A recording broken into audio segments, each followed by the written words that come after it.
but they may have to go into it because they said they've appealed. Yes, they have appealed, and then the Court of Appeal also will, the documents, the bundle of documents used at the trial court will be transmitted to the Court of Appeal. And what the Court of Appeal will simply be looking at, because the Court of Appeal did not take evidence on the matter. So there'll be no fresh evidence brought upon them? You might want to adduce, with the permission of the Court of Appeal, to adduce further evidence. But as it stands, if it is the bundle of document that is transmitted to the Court of Appeal, what the Court of Appeal will basically be looking at is a miscarriage of justice. Whether the trial court actually erred in law based on the prayers before them. Based on the prayers before them. And I will not sit down here and sit on appeal over a matter that is, already on appeal. But from the judgment that I have read, but from the position of the court, what the court simply did was, look, you do not have powers to do what you have done.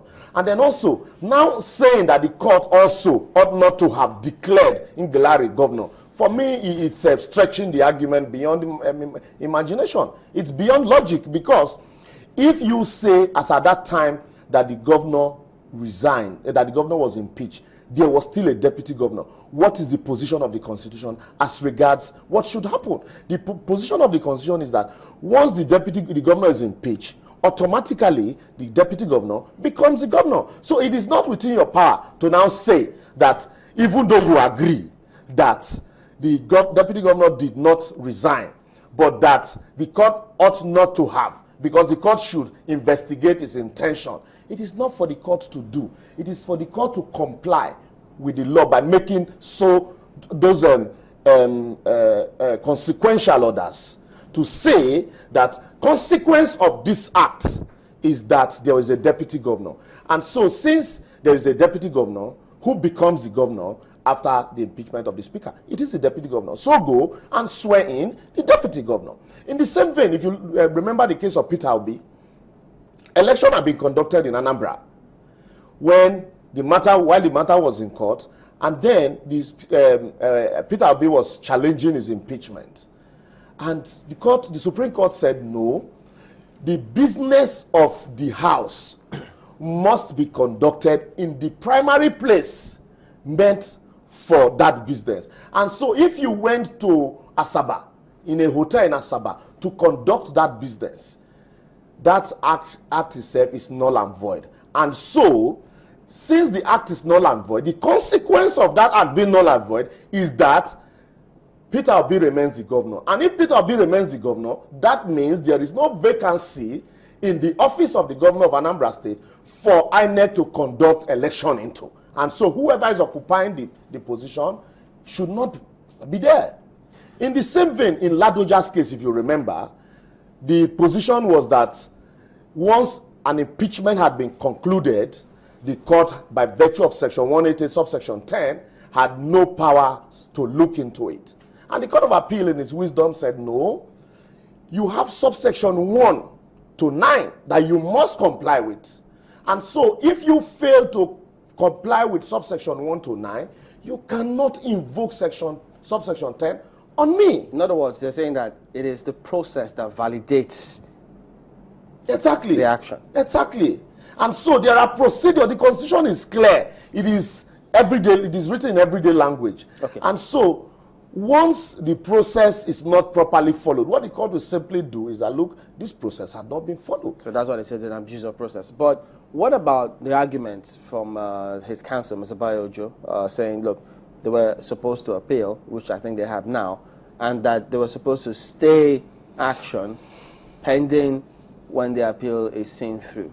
I agree to some extent also that once a matter is in court, all parties ought to maintain status quo.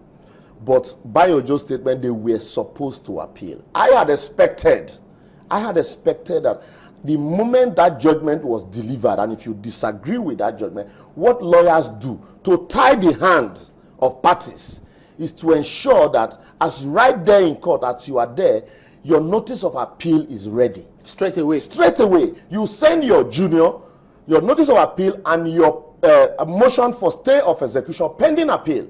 you send your junior to immediately go and file. We're waiting here. And so that I quickly serve all parties concerned, they are still here. So they don't tell me there is nothing on ground. And so the government will tell you, as at the time this man was sworn in, what that was subsisting was a judgment of the courts. Obey that judgment. And so we could not be waiting for somebody that says, we want to appeal.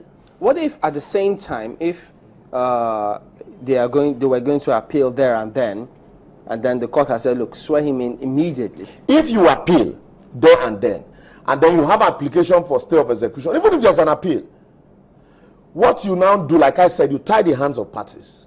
And my argument here would have been different, that even if the court has said, swear him in immediately, and there is a pending appeal, what the pending appeal is doing is challenging that order by the court to swear him in immediately. Even if they have not granted you the stay of execution? Once matters are submitted for adjudication, it is, the onus is on counsels in the matter to advise their client to stay action. Several counsels have come here and said, look, we don't have any stay of execution. No, you see, so if the case of Ojukwu and Lagos State government is, a locus classicus on this. You don't have to wait until you say, okay, because they were not, a stay was not granted. What about in Lagos, about the toll gate? They kept on collecting the toll. That's what I'm saying, because it's an abuse. For the fact that some government agencies have abused, this process does not mean that is the right thing.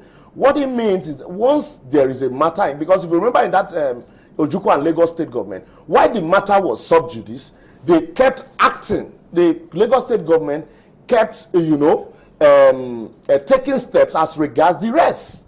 And what it means is that you are trying to foist on the court a fait accompli, so that at the end of the day, even if they deliver judgment, the judgment will be a nullity. But Mr. Akiri argued here, sorry to jump in, Mr. Akiri argued here that swearing in the governor now has destroyed the rest.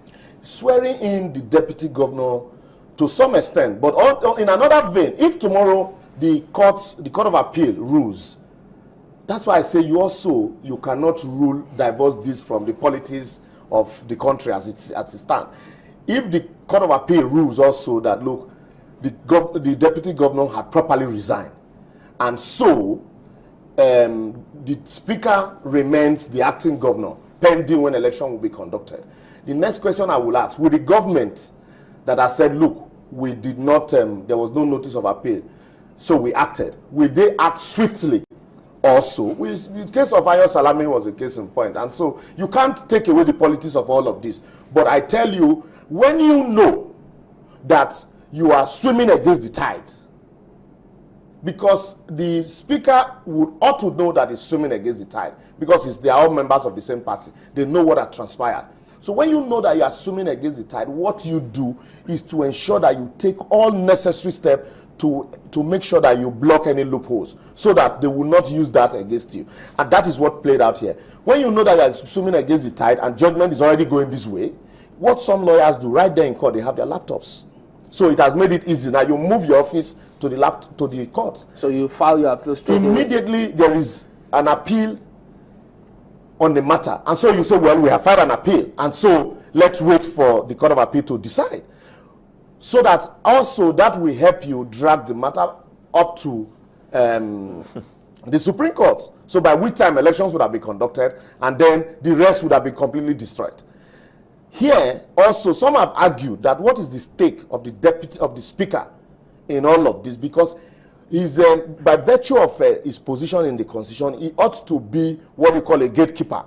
Gatekeep this office pending when an election will be conducted, in the event that procedures are properly followed. Is that the best way to keep it? Is to sit on it. So now, rather than see the office as an office that you are gatekeeping, you're now seeing it as a personal estate. And so you insist that you must remain there, because also you want to run for an election. And so that's the politics of the whole matter that you cannot take away from it. What do you make of the reports that were credited to the speaker at the time? I mean, he was a governor, acting governor, when he said he was not going to vacate government house? That was just grandstanding. It's not his personal estate. Or this is like holding on to straws. I won't leave. I know those ones. He's been, a court order had nullified his occupancy of the office, and the federal government has acted upon it. By virtue of the constitution, a governor is in place. So saying I will not vacate the office, they will just throw him out, and he's a trespasser. At best, can be described as a trespasser. So it was and in all of this, the nation suffers because the lawyers or parties would have actually asked for accelerated hearing in this particular matter, not for INEC to have spent that huge amount of money preparing for an elections, and now that election is not meant to be. Sulaiman, I will tell you, basically, the ordinary man on the street that have been divided between, oh yes, oh no, is the one that is bearing the brunt of all of this. Because if the proper things had been done, we would have found ourselves in this mess that we are today. But some people somewhere sat down, decide not to do the right thing, and at the end of the day are benefiting today from not doing the right thing. And unfortunately, there's nothing we can do. At the end of the day, you have lawyers for and lawyers for against, and whether you like it or not, they'll collect their fee and, smile home. And INEC on the one end also had prepared for an election, and now the court has said, look, don't conduct the election. Who knows? Maybe tomorrow a court of appeal will say, no, go and conduct the election. It's like a rat race, and it really won't do us any good. All right, then. Thank you for coming on. Liborous Oshomah, a legal practitioner focusing on the removal and reinstatement of Bala Ngilari, now the governor in Adamawa State. We'll be back after this break. Join us again.